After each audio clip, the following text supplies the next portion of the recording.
tema que eu vou trabalhar com vocês hoje, talvez é o tema que eu venho me debruçando, talvez nos últimos 5 anos, né? Justamente sobre mapeamento de fluxo de valor sustentável, para gerir um tema que é complexo, que é a palavra sinergia, né? Ou seja, onde 1 mais 1 é 3 e não 1 mais 1 é 2, né?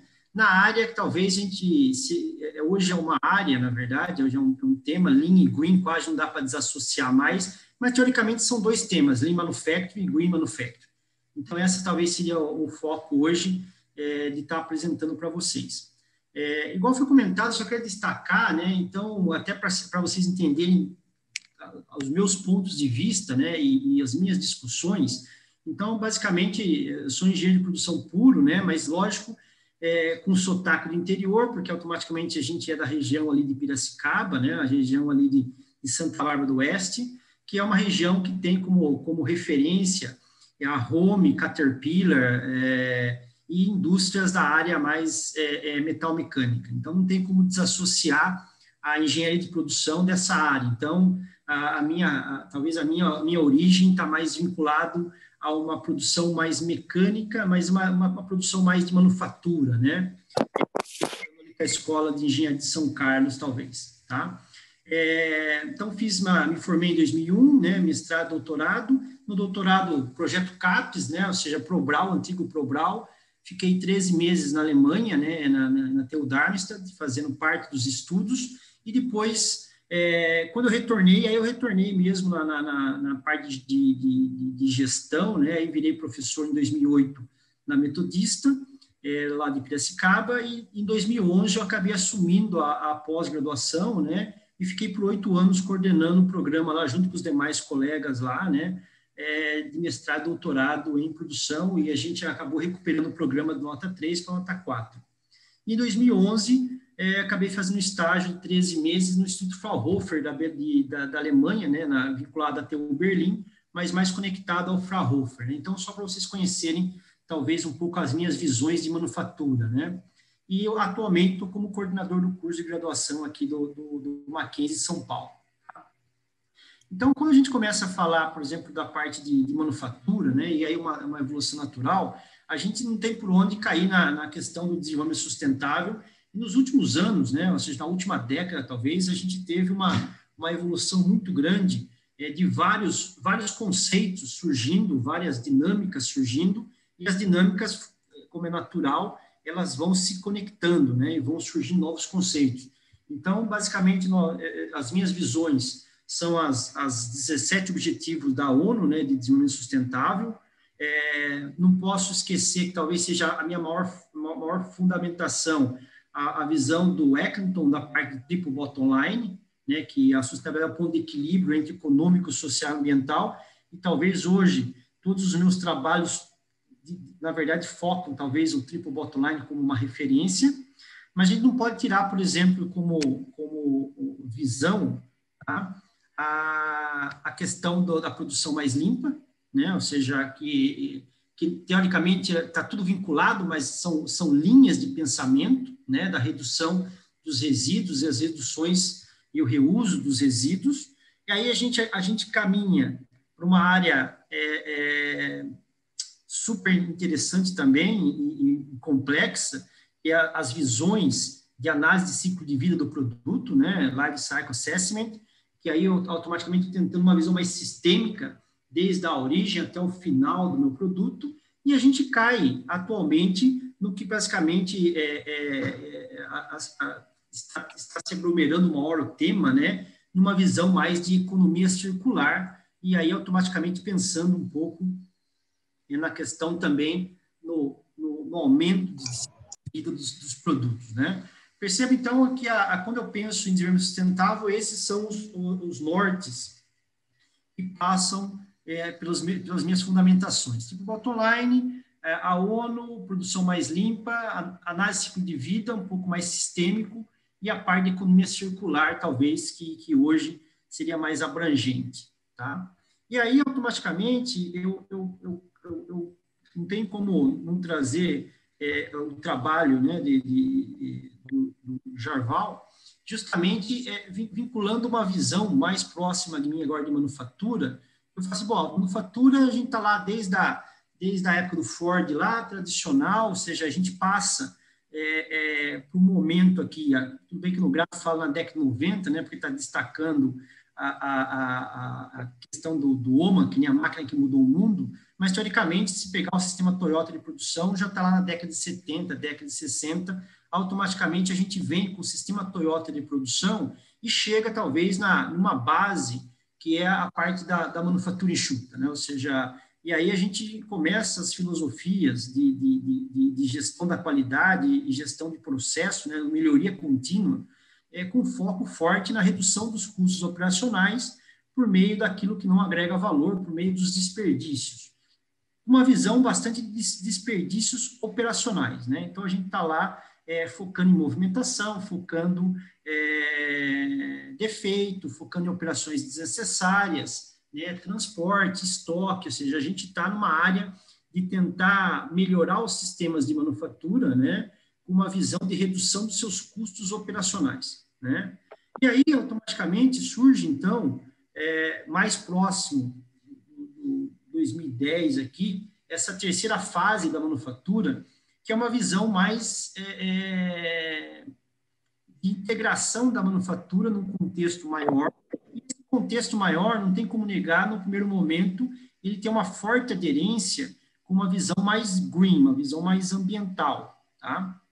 Até por uma questão de legislações envolvidas e uma questão, talvez, de alguns mercados que acabam pressionando os sistemas, né? Então, a gente começa numa fase 3 com uma visão mais de Lean e Green Manufacturing, e aí a gente acaba indo para uma fase 4, que aí difícil a gente falar de fase, né? Porque a gente sempre, quando faz fase, tem início e fim, e como o mundo é muito global, em alguns momentos, a gente pode estar entendendo que a Europa passa por uma fase, os mercados asiáticos por outra, e a gente, no Brasil, a gente sempre flutua, né? O Brasil é sempre um ambiente extremamente de diversidade, então, em alguns momentos, a gente tem empresas com discussões fortes na área de sustentabilidade, e tem empresas com uma discussão ainda muito antiga, ainda de pensamento, ainda de implantação de sistemas de manufatura enxuta, tá? Então, basicamente, essa é uma visão que eu trago para mim com relação à manufatura sustentável, né? Que, inclusive, talvez seria a mudança, a perspectiva do André, né, ao longo dos seus trabalhos nessa área, né? Partindo que o André não é alguém que vem da sustentabilidade, é alguém que vem da manufatura, na busca de uma manufatura mais sustentável, tá? E aí, trago também, quando a gente pensa, então, em Lean Manufacturing, automaticamente a gente está pensando na casa Toyota, né, e focado principalmente no just-in-time, redução dos desperdícios e a parte de One-Piece Flow, ou seja, uma linha contínua, e focando fortemente em ferramentas que aí o sistema Toyota de produção, ele nos ajuda nisso daí, que ele me fornece um leque de ferramentas, desde um 5S, desde um sistema Kanban, desde um VSM, que é uma ferramenta também de mapeamento de fluxo de valor, ferramentas que me levem a uma visão da filosofia enxuta, né? E aí pode até ultrapassar a questão do Lean Manufacturing para pensar no Lean Thinking, né? Uma visão mais filosófica do pensamento enxuto, tá? E aí eu gosto do trabalho do Verrier, de 2016, que, na verdade, ele tenta fazer essa conexão, né, de trazer a visão estratégica, conectando o Lean Green, né? Por mais que a gente possa gostar ou não gostar do sistema de produção enxuto, a gente não pode negar que, quando a gente pensa na visão da manufatura sustentável, ou até a gente pensa numa visão de indústria 4.0, que depende do ponto de vista, pode ser também uma filosofia, né? Ou seja, uma vez que eu estou trazendo inteligência nos meus sistemas, o Lean Manufacturing, como ele está focando a redução dos custos operacionais, ele acaba sendo basicamente um nivelamento básico para qualquer sistema de manufatura, tá? Então, e aí, quando a gente pensa na questão da manufatura sustentável, a gente não tem por onde de usar usar como base o que já existe, vamos dizer assim, implantado, bem ou mal, né, mas implantado como filosofia, como busca de boa parte das empresas de manufatura a nível mundial e a nível nacional também, né? Ou seja, então, quando a gente olha para casa, a parte do Lean Green, a gente observa claramente que nós temos a base, a parte do Lean, tá? E aí, automaticamente, eu tento inserir a parte dos desperdícios, tá? E é justamente a parte da visão mais humana, a visão do social, tá? Apesar que o Green, ele sempre tem, uma coisa que a gente vai ver na sequência, a parte social envolvida nos sistemas de manufatura sempre é um ponto mais crítico, né? A parte Green já é um ponto crítico a ser observado, e a parte social uma parte mais crítica ainda, tá? Então, eu gosto da questão do trabalho do VRE, que nos traz essa visão do Lean Green Manufacturing, tá? Conectando, ou, na verdade, evoluindo uma teoria já bastante utilizada no ambiente de manufatura.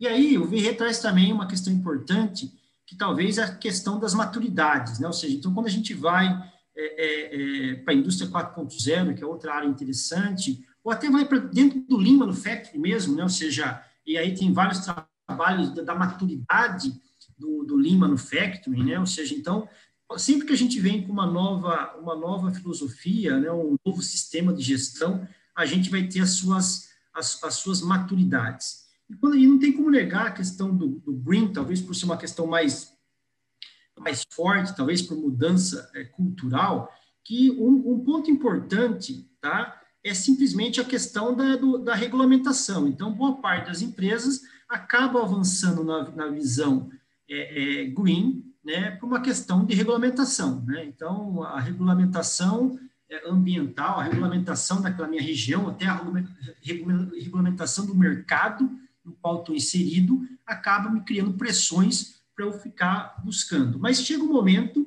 que ultrapassa a regulamentação e a gente começa a criar, então, ações e sinergias que acabam fazendo com que eu tenha naturalmente visões de um sistema de manufatura sustentável, né? Ou seja, que a sustentabilidade faça parte das minhas tomadas de decisão, tá? Hoje em dia eu diria que é uma evolução, é uma maturidade, mas que na verdade, uma evolução ainda bem distante, vamos dizer assim, de boa parte das empresas, tá?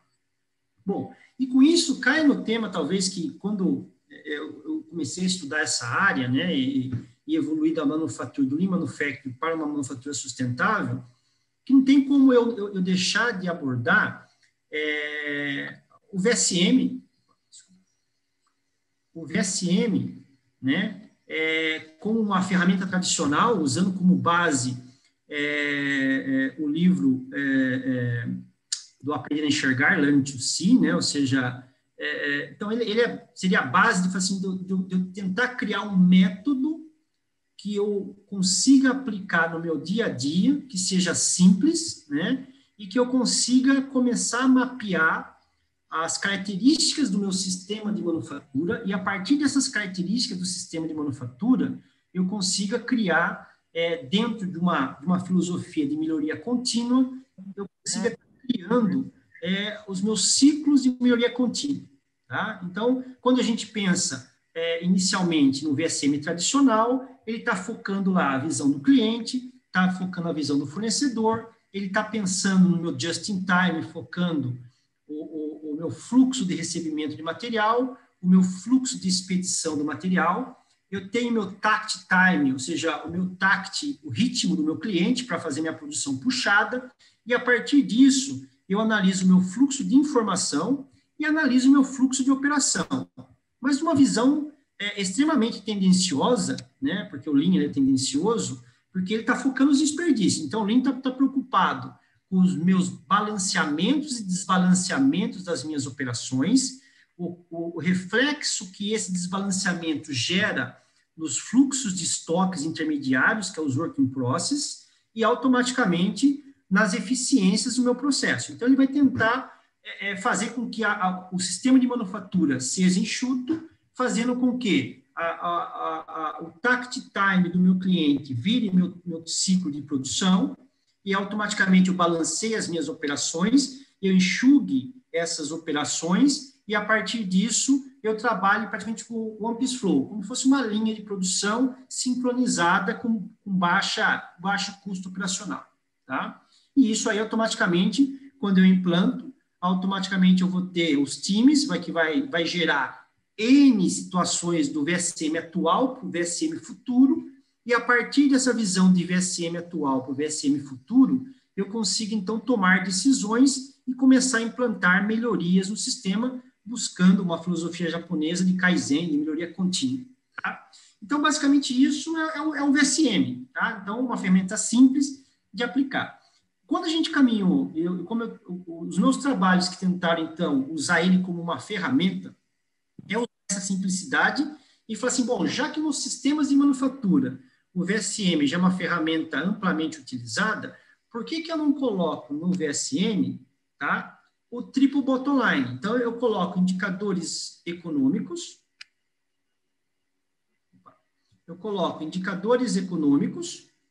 tá? Eu coloco indicadores sociais e coloco indicadores ambientais, usando a mesma filosofia da análise das minhas operações, análise dos meus fluxos intermediários, colocando como fornecedor e como cliente. Né? Ou seja, e aí começa a surgir problemas, né? Ou seja, na verdade, características. Né? Eu começo, então, a adicionar novas análises. Então, no primeiro momento, quando eu comentei com vocês que, a princípio, os ciclos de qualidade, melhoria da qualidade, focavam a questão dos desperdícios, tempo, recurso, tá? Estoque intermediário, agora surgiu elementos estranhos no ambiente produtivo, né? Ou seja, o que esses indicadores econômicos, o que são indicadores sociais, o que são indicadores ambientais, tá? Mas perceba que a provocação do VSM sustentável, que talvez o Faulkner talvez tenha sido um pioneiro, né? Inclusive um artigo da Clear Production nessa área, nos questiona, por exemplo, como que eu consigo trazer no meu dia a dia essa visão de tomada de decisão para o desenvolvimento de um sistema de produção mais sustentável. Tá? E aí, automaticamente, quando a gente vai na literatura, tá? A gente tem uma série de dificuldades de quais são os indicadores, ou seja, não existe hoje, né, uma referência, né, ou uma normatização de quais são os indicadores que realmente são representativos para eu conseguir definir as minhas dimensões econômicas de um sistema. Tudo bem que a parte econômica, automaticamente, talvez seria a parte mais simples, né, ou seja, e aí a parte econômica acaba se confundindo com a manufatura enxuta, porque quando a gente pensa em manufatura enxuta, os desperdícios são estoque, são pessoas, são tempo, porque são os elementos que estão no meu sistema, e esses elementos que eu tenho que estar otimizando, mas cada um desses elementos, na verdade, eles refletem em custo. Tá? E uma visão não mais operacional, uma visão mais estratégica e contábil, então, aquela pessoa, aquele estoque, aquele tempo, aquela máquina parada, é tudo a parte contábil. Então, eu tenho a parte as dimensões econômicas, eu tenho as dimensões sociais e tenho as dimensões ambientais. Então, na literatura, a literatura está borbulhando sobre indicadores, né, que consigam identificar o estado atual e consigam com que eu melhore o estado atual e eles mostrem para mim se realmente aquele estado evoluiu, tá? Lembrando que todo indicador é importante, mas todo indicador também pode ter tendências, né? Então, quando a gente pensa na literatura, a literatura traz os indicadores. No meu trabalho, né, feito com inúmeros alunos de doutorado, né, esse aqui efetivamente com o aluno doutorado Haroldo, né, depois eu destaco, mas automaticamente, ok, então vamos tentar definir quais são os indicadores que são importantes na parte de custo. Então, eu vou pegar lá como indicador o custo operacional, ou seja, o custo daquela operação, tá? que até então o Lean só pensava em tempo, agora tem o custo. Quando a gente pensa no sistema automobilístico, a tecnologia de um sistema automobilístico, de onde nasceu o Lean Manufacturing, faz com que todas as operações, praticamente, elas tenham quase que a mesma tecnologia, ou seja, são pessoas, são máquinas, são esteiras, então é difícil eu chegar e definir, ou seja, quando eu olho para o Lean Manufacturing, não é necessariamente ele destaca a questão de custo da operação, porque ele fala que tempo é tempo, então 1 minuto é 1 minuto, tá? Ou seja, não importa onde esteja. O que não é uma verdade para outras áreas, né? Depende de 1 minuto no meu alto forno, é diferente de 1 minuto na minha expedição, tá? Então, por isso que a parte do custo operacional é interessante de estar sendo inserido. A questão da eficiência, né, o OE, que automaticamente já é um indicador importante no Lean, né, que mede as perdas de qualidade, rendimento e disponibilidade. A parte do quanto que eu estou de estar sendo efetivo, na verdade, o meu custo de estoque, e aí surge, então, um indicador geral, que é justamente o indicador do custo efetivo daquele meu ciclo, tá? Então, da mesma forma que eu analiso o Process Cycle Eficiência, que é um indicador macro do Lean, eu também posso criar um indicador macro de custo, tá? E, na sequência, eu tenho que ficar definindo, então, a questão da formulação, de como que eu vou para inserir essa formulação, tá, dentro do meu VSM. Tá? Então, automaticamente, a princípio, cada indicador acabou se criando uma forma para estar buscando isso daí. E é lógico que aí começa a surgir problemas de que nem todo indicador é absoluto. Tá? Ou seja, qual que é o custo-alvo? Né? Ou seja, então eu meço lá o custo de uma operação e aquela operação custa R$10, né? Você fala assim, bom, R$10 é caro ou não? Eu consigo comparar ela numa outra operação, tá? Automaticamente, mas me traz uma questão de avaliação econômica que talvez me traga, da mesma forma que existe o tact time, uma visão de inserir indicadores econômicos no VSM me traz o tact cost, ou seja, o custo-alvo, tá? E automaticamente eu posso estar verificando que eu posso ter um processo que, talvez até inclusive de pressões do mercado do preço, eu tenha que ter uma pressões de custo, aí eu consigo, então, fazer o caminho contrário com relação a custo. Mas perceba que quando a gente discute custo, né, numa avaliação de manufatura sustentável, qualquer coisa que a gente está discutindo aqui de custo, ele, de certa forma, ele já está sendo abordado numa visão de manufatura enxuta, tá? Então, no final das contas, eu vou destacar um pouco para frente, por mais que a parte de custeio seja uma parte interessante de ser no VSM, vocês vão observar nos casos que eu vou trazer na sequência, que, a princípio, ele não é muito efetivo, tá? Geram N problemas, porque no ambiente industrial, no ambiente de manufatura, as informações de custos estão ocultas, né? Ninguém sabe custo de nada, na verdade, o pessoal só sabe tempo e recursos, por isso que o VSM básico ele funciona bem. Então, teoricamente, as decisões levam para o mesmo caminho, tá? Normalmente, a operação de maior custo é a operação de maior tempo, né? Ou seja, o maior tempo sempre está, o maior custo está no estoque, né? Então, quando eu elimino estoque, eu elimino o custo ali envolvido, tá? Agora, quando a gente cai numa questão de indicadores sociais, aí automaticamente a terra fica extremamente fértil, fica, na verdade, bem complexo a situação, né? Porque eu falo assim, bom, quais são os indicadores sociais daquele meu sistema de produção? E aí nós temos uma questão que é se eu estou enxergando o interno ou o externo, tá? Eu posso ter uma empresa, por exemplo, que é uma empresa mineradora, ela tem uma agressão, o processo dela, ele é extremamente agressivo, tá? Né? Por natureza, e ela simplesmente tem N ações com aquela comunidade. E automaticamente ela vai justificar uma questão de balanceamento, de compensação, de que, que o sistema de produção dela é sustentável, tá? Porque ela gera benefícios para a comunidade. E depende do ponto de vista interno, você fala assim, não, esse sistema de produção não é sustentável. Tá? Ou seja, então perceba que os indicadores, quando a gente vai para a social, a gente sempre vai cair, ou eu caí, né, nessa discussão de visão corporativa, a sustentabilidade corporativa da empresa ou a sustentabilidade das operações da empresa.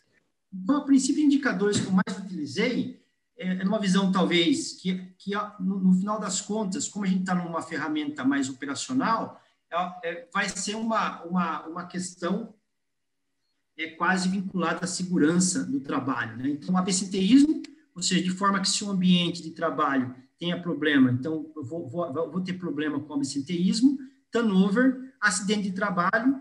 Aí tem um indicador interessante, que é a taxa de produção nacional, ou seja, então perceba que aí já é um indicador que analisa quanto mais eu tenho nacionalização dos meus produtos, mais eu gero impacto para aquela comunidade que está lá, tá? Ou seja, então se eu pegar uma macro montadora que monta, que traz tudo de fora e só monta aqui, rotula e vende, né? Automaticamente ela vai ter um indicador de taxa de nacionalidade baixo, ruído, benefícios e comissão, ou seja, então os benefícios, e aí os benefícios, a gente sempre tem uma dificuldade de ter a interpretação do que é um benefício, né? Se o benefício é só salário, é só plano de saúde, é creche, né? Ou o benefício é uma escola, um hospital financiado para aquela comunidade, tá? E o salário, tá? O salário também, ele entra como indicador social também. Perceba que todos têm automaticamente um indicador, tem uma referência de fórmula para poder ser aplicado, e na sequência, tá? Eu tenho também uma questão interessante, que é qual que é o correto, qual que é o ideal, né? O absenteísmo, né? Ou seja, existe algum valor absoluto? O turnover, existe algum valor absoluto? Acidente, Então, perceba que o VSM, mas isso acontece com o Lean Manufacturing normal também. Ele não é uma ferramenta de identificação absoluta, ele é uma ferramenta de analisar evoluções, é o atual versus o futuro. Então, não serve muito para eu comparar duas empresas, a não ser que eu nivele os indicadores, tá? E padronize os indicadores, né? E aí cria uma referência, né? Uma empresa de classe mundial, uma empresa de classe mundial sustentável, né? Usando a terminologia de Wood Class Manufacturing, né? Ter um absenteísmo aí de 90%, né? Então, aí eu comecei a ter referência. Caso contrário, a ferramenta ela é evolutiva. Tá?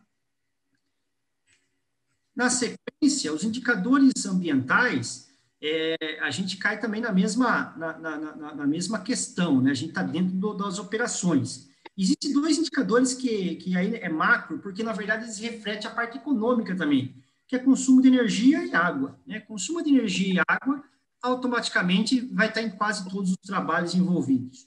Mas aí eu adicionei ainda também uma questão, se a empresa teria ou não um sistema de gestão ambiental, o que, na verdade, é quase como uma maturidade, né? Se a empresa tem lá uma ISO 14000 ou um LEED implantado.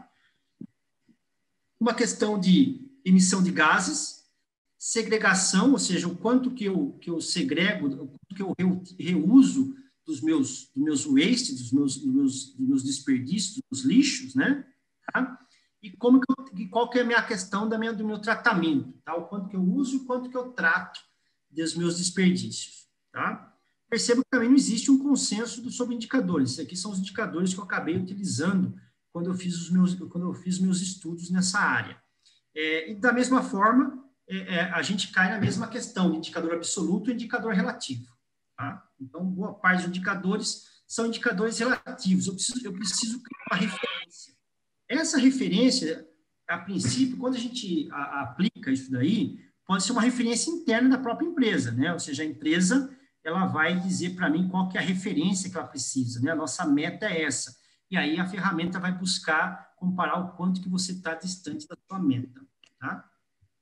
E aí, trago o trabalho, então, do Haroldo aí da tese, talvez seja o trabalho mais robusto que eu tenha para apresentar para vocês, né? Que foi publicado na Clean Production, né, em 2017,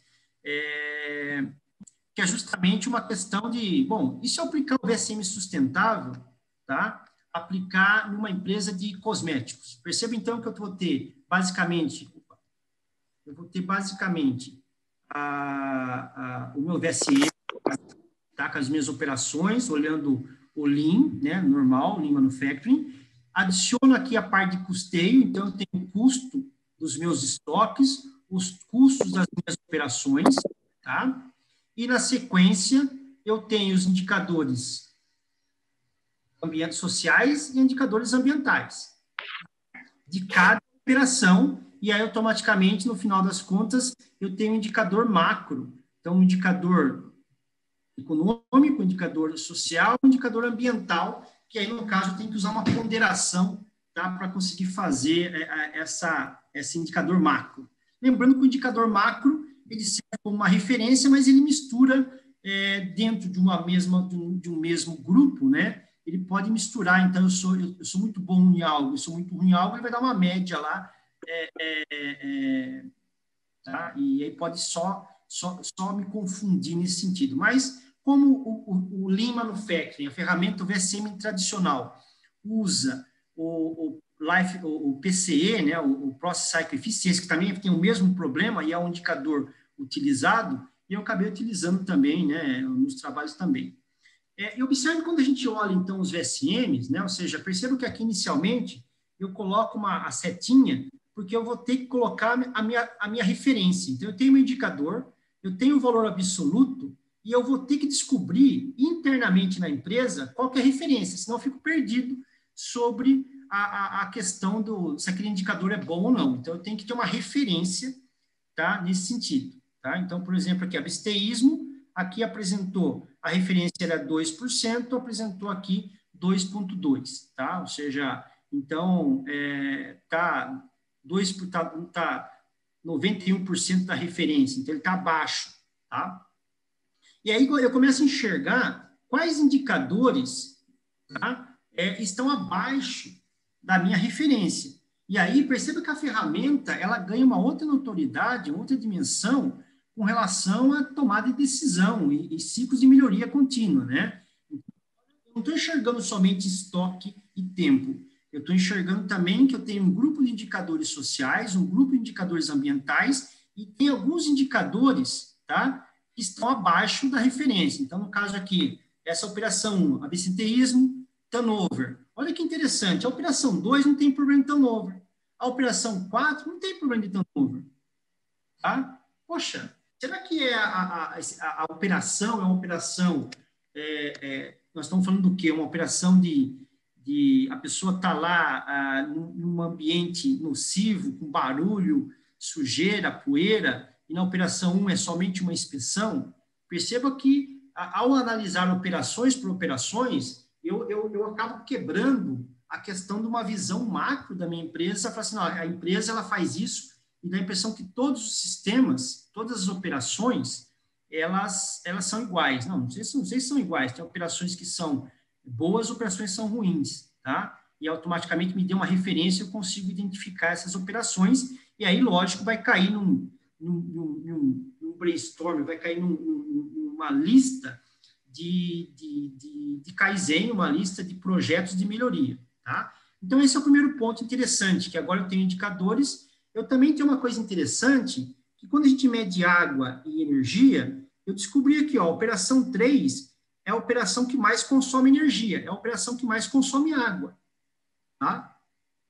Então, perceba que eu tenho operações que são críticas, operações que são críticas porque abaixo de uma referência e operações críticas de consumo de energia e água, tá? E, lógico, eu tenho uma operação que são críticas no meu custo, tá? Operações que têm um alto custo envolvido, mas para isso eu tenho que também ter um target cost, tá? Eu tenho que ter um custo envolvido, tá?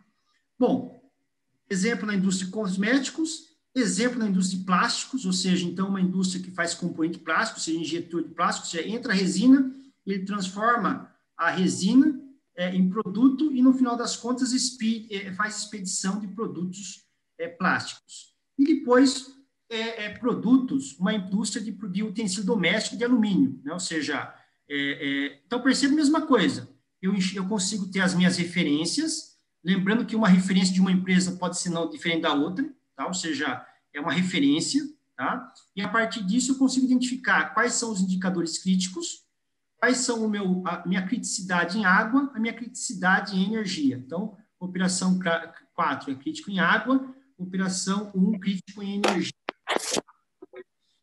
Então, eu percebo que quando eu aplico o VSM nessa área, pessoal, eu acabo criando, na verdade, uma possibilidade de ampliar a minha área de melhoria contínua, tá? E fazer kaizens, e na mesa do decisor vai ter lá, o que você quer? Você quer melhorar o seu processo a nível de custo operacional, uma visão Lean, tá? Você quer melhorar o seu processo uma visão social, você quer melhorar o seu processo uma visão ambiental, tá? Existe algum indicador aqui que se eu melhor os três, tá? Então começa a ter esse ciclo de Kaizen, tá? E talvez essa seja a parte mais importante de um VSM a sendo aplicado. Existe um problema sério, que boa parte dessas informações não são comuns nos sistemas de manufatura. Normalmente, o sistema de manufatura, todos os indicadores são globais, consumo de energia é global. Nós, igual a nossa casa, perguntar qual que é o consumo de energia do meu chuveiro, puxa vida, eu não sei, eu sei da casa, porque só tem um lugar que registra energia.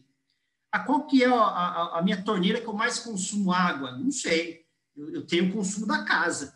Então, quando a gente chega no ambiente industrial, a gente tem os mesmos problemas, tá?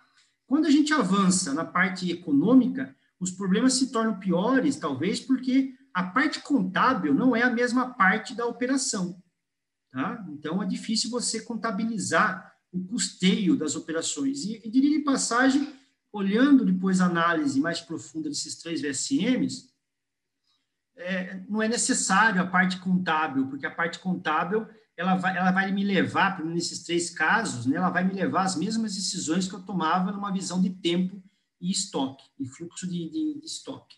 Já a parte ambiental e a parte econômica, social, ok, mas as empresas têm uma tendência muito grande de falar consumo de água, consumo de energia e acidente de trabalho. Tá? Ou seja, qualquer coisa além disso, temos um problema maior com relação a coletar as informações. Tá? Bom, aqui é um outro trabalho de doutorado, né, do Avancini, tá? Que fez a mesma coisa, só que ele evoluiu, então ele também aplicou o VSM, mais numa visão de indústria de imóveis, tá? De MDF, produção de MDF, e automaticamente eu consigo enxergar as mesmas coisas. Então, eu tenho o meu VSM tradicional, eu consigo ter também meus indicadores, tá? Social e ambiental. No caso do Paulo Avancini, a gente começou a discutir uma questão de extrapolar a questão só da operação interna, tá? Ou seja, não mais ficar no gate to gate, ou seja, quando fornecedor e cliente, mas tentar inserir dentro dos trabalhos uma visão de life cycle, uma visão de análise de ciclo de vida, tá? Então, eu vou pegar o produto, e vou mapear qual que é o consumo de energia para produzir ele, e aí eu vou discutir o meu descarte, tá? Então, o meu VSM, no final, ele fica muito mais abrangente, além da parte financeira, além da parte social e a parte ambiental, tá?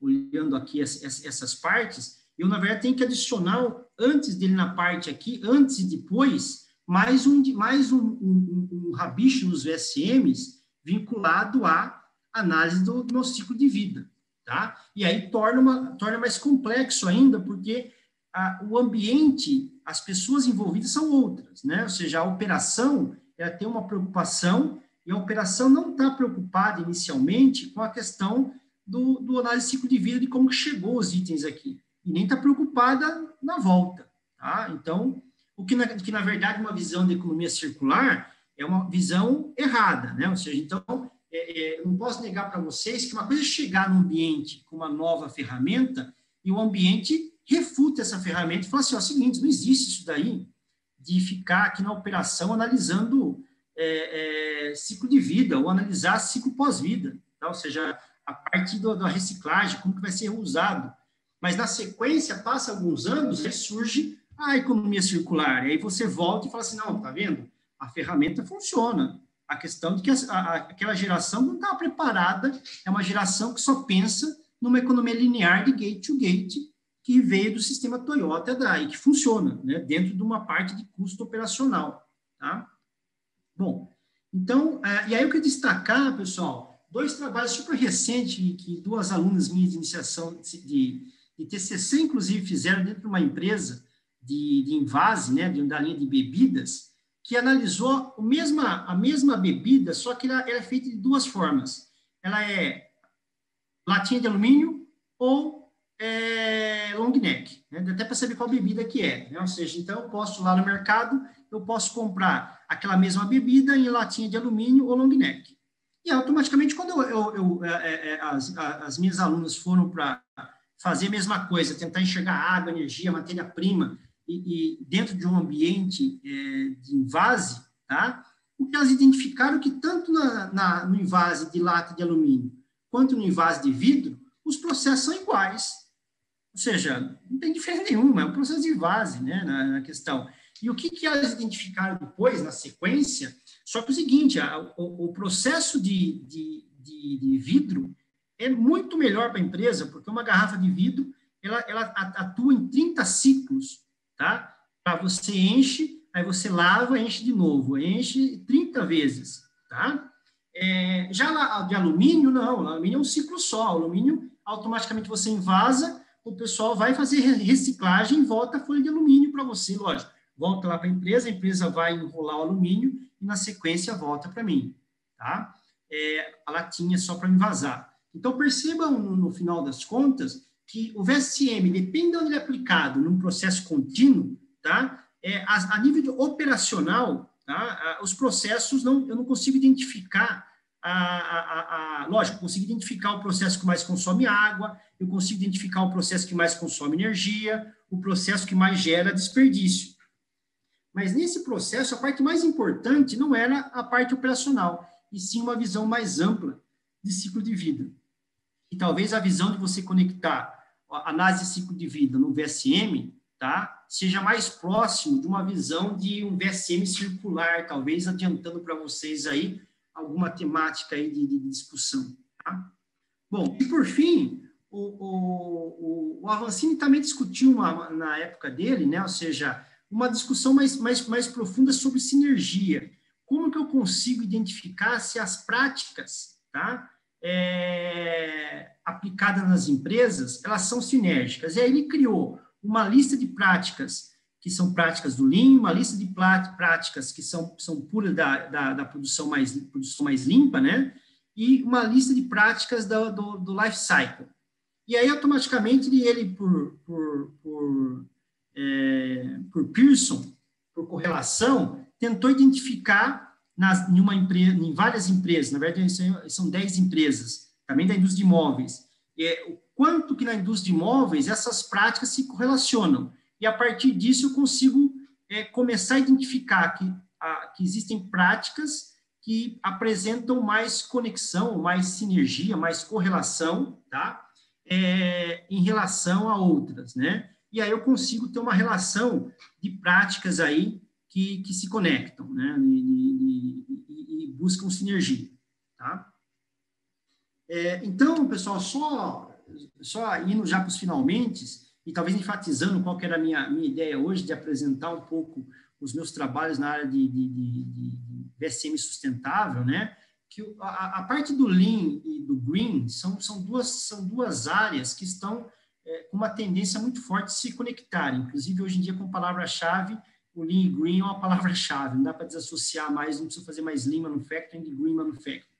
A busca por um sistema de produção sustentável, eu acho que é uma questão da geração, ou seja, as gerações de manufatura, né, mais operacionais, elas vão caminhar para isso naturalmente, apesar de que a gente vai enxergar isso talvez em ambientes maiores.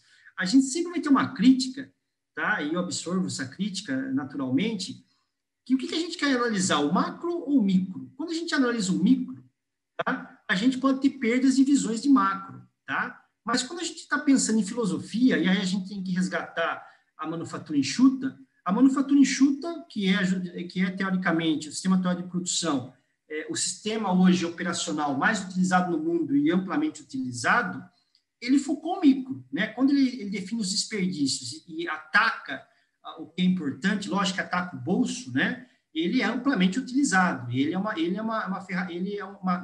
visão micro, que eu estou preocupado com os meus desperdícios, estou preocupado com o meu fluxo operacional, não estou preocupado com a parte macro da minha empresa. Eu acho que ao corrigir o micro, o macro se ajusta.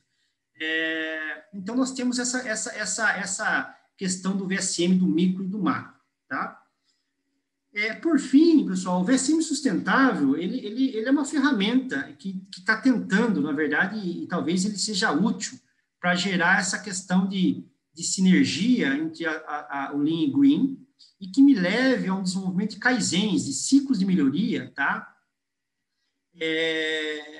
Para tornar um sistema de produção sustentável. E aí, talvez, os últimos estudos, mais focados na parte de tomar decisão, talvez, a gente fazer que o VSM sustentável me forneça uma relação de ações, e aí o decisor da empresa, a partir da visão da empresa, talvez um triângulo de equilíbrio lá entre o triple bottom line, ele vai decidir para mim, olha, eu quero uma ação mais lean, eu quero uma ação mais sustentável, eu quero uma ação mais social, não, eu quero uma ação mais sustentável que junte os 3 indicadores. E a partir disso saia, então, a sua ação é fazer essa, né? Ou seja, então eu consiga, talvez aplicando alguma questão de criterização, modelo Dematel, eu consiga estar fazendo com que o VSM sustentável seja, na verdade, uma fonte de geração de brainstorming, praticamente do antes e depois, a partir disso, tomar a decisão, tá? A questão da visão sistêmica, ou seja, hoje o VSM é uma ferramenta linear e está muito conectada a uma economia linear, e se a gente está caminhando para uma economia circular, talvez eu tenha que discutir um VSM circular, tá? E aí não tem como fugir da análise de ciclo de vida, tá? Como analisar a sinergia ainda não é uma coisa muito clara, tá? É um caminho, tá? Recentemente, trabalhando com a professora Lucila, lá da Federal Santa Catarina, nessa área, mas é uma discussão super interessante e rica, né? Que, como que eu falo que algo que é correlacionado é sinérgico, tá? E, por fim, a questão de indicadores, né? Ou seja, não existe uma clareza ainda, principalmente indicadores sociais, tá? Então, não é tão trivial, não, você colocar indicadores sociais no ambiente. Lógico, quando a gente fala de Lean Green, talvez o Green, no primeiro momento, seja menos social e mais ambiental nessa questão. Tá? Bom, está aqui só uma relação de referência, depois a apresentação pode ficar também à disposição, né, mas tem a gravação. Agradeço a todos aí, espero ter passado um pouco dos meus estudos nessa área, né, sempre com a intenção de poder contribuir e trocar experiência, né? Então, eu entendo claramente que a sustentabilidade é uma área transversal e quanto mais a gente troca experiência, principalmente com áreas distintas, mais a gente consegue evoluir dentro desse conceito. Agradeço novamente ao Biagi, a Cecília pelo convite, tá? E muito obrigado a todos.